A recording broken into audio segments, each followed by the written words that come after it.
This is Rafters 101 on paper. Take two. My first run at this just wasn't very smooth. Paper wasn't printed correct size. It was just kind of a mess. So here we go.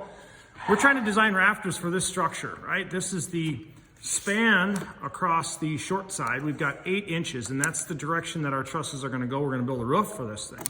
Our trusses are going to seat on our double top plates and rest on there with what's called a bird's mouth here. We're gonna learn how to do that shortly.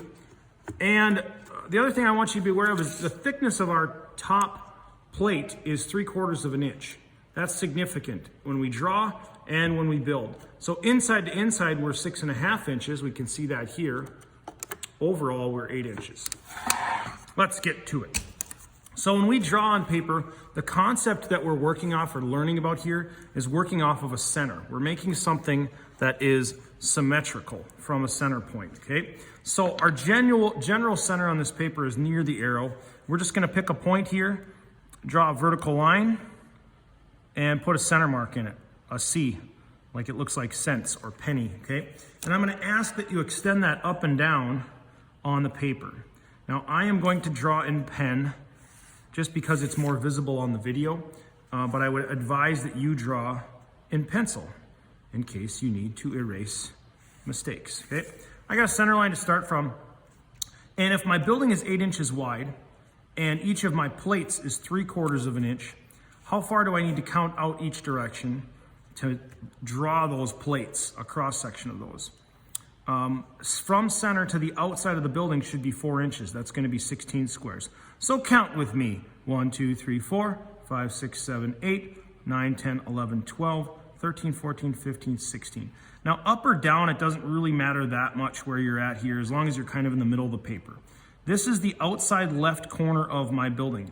I'm going to go down 1, because that's the thickness of my plate, and I'm going to go over 3, because that is the width of my plate. 1, 2, 3. Notice I'm going back in. Don't count 16 and then go out an additional 3. That would get you the wrong measurements, okay? Same thing on the other side. 1, 2, 3, 4, 5, 6, 7, 8, 9, 10, 11, 12, 13, 14, 15, 16 is the outside of my building, top plate, and I'm gonna count back 3. 1, 2, 3, up, over. Those are my 2 top plates.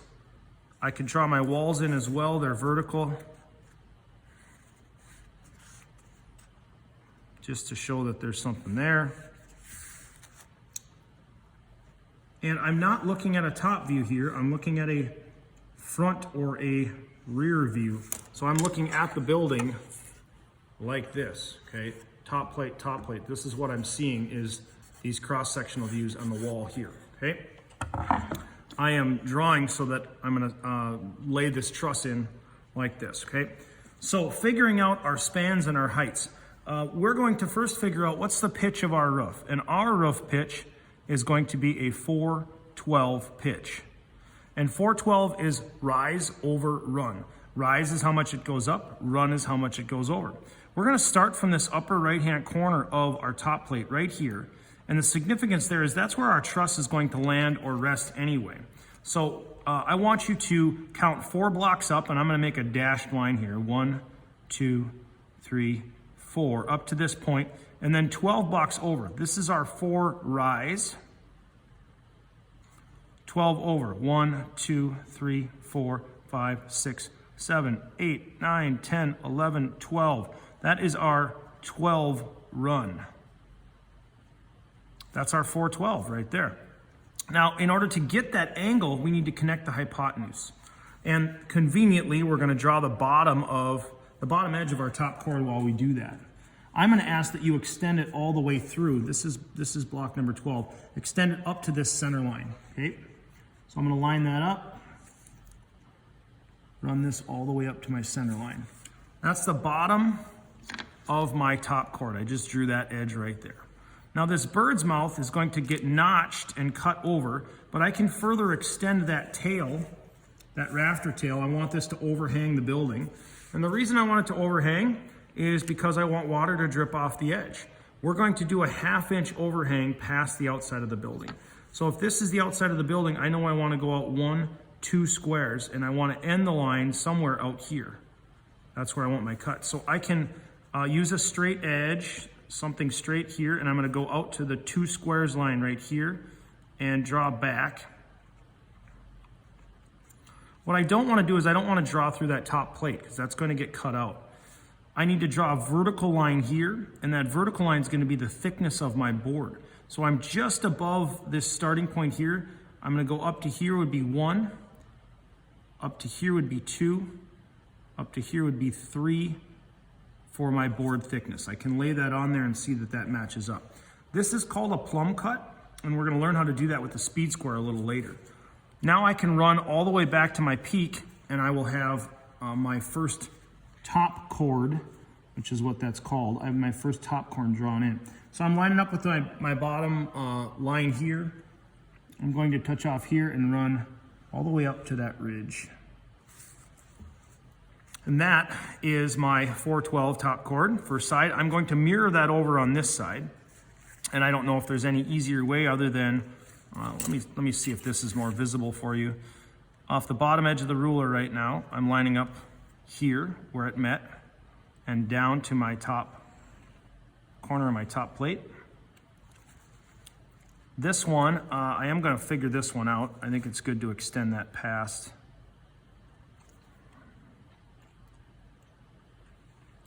So I want to go to the top plate, and the other side I'm going to go out until it reaches that second block here, and then I want to go vertical 3. 1, 2, 3. And it looks like my other one is just, they're not quite matching up. So where I continued this line is not quite right. I can go a little higher here because this one ends out a little bit above like that. Then I'll connect these as well.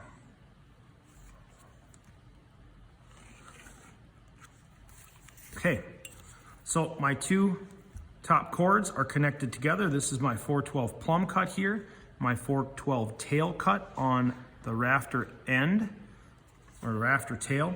And the last thing I need to do is I need to put something in between here, because what's happening with the forces, there's going to be gravitational force down on this roof, as well as snow loads, seasonal loads that are going to push down on the roof. And when these 2 members get pushed on, they're going to want to push the walls out. So if I do that again, as I get pushed down, I'm going to expand those walls out. These are in compression, and they transfer that, the walls want to tip out.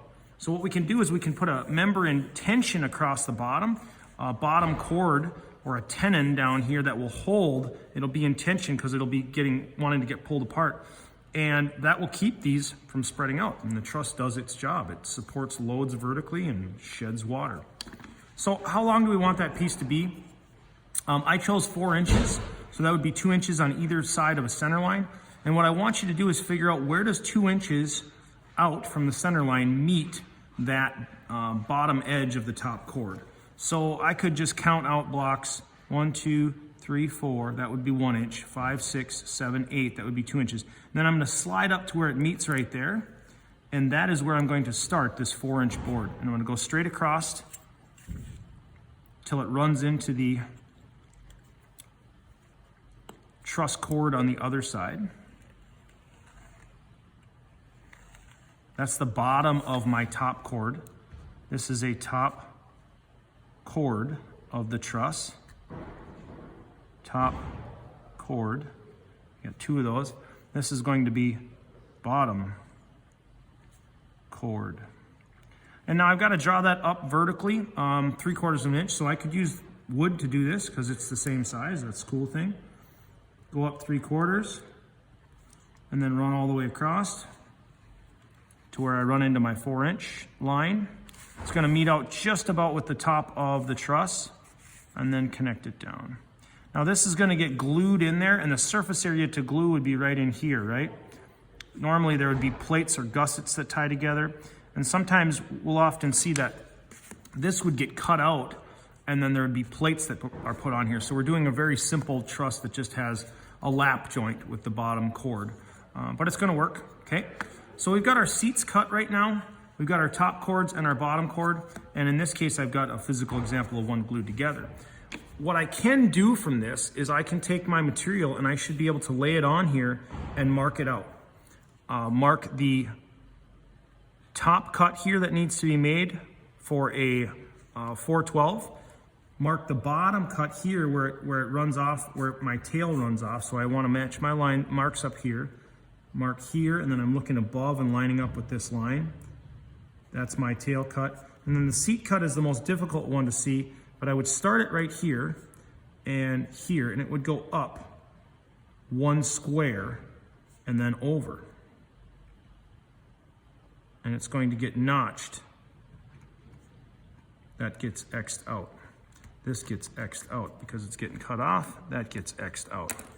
And so what I'm going to end up with is a seat cut that's notched to fit my building, a tail cut that's plumb or vertical on 412, and a top cut that's 412 as well. Okay, I need a pair of these for each truss and a 4-inch member to go across the middle. How we cut these, bandsaw does work great if you're in the wood shop and you have availability to do that.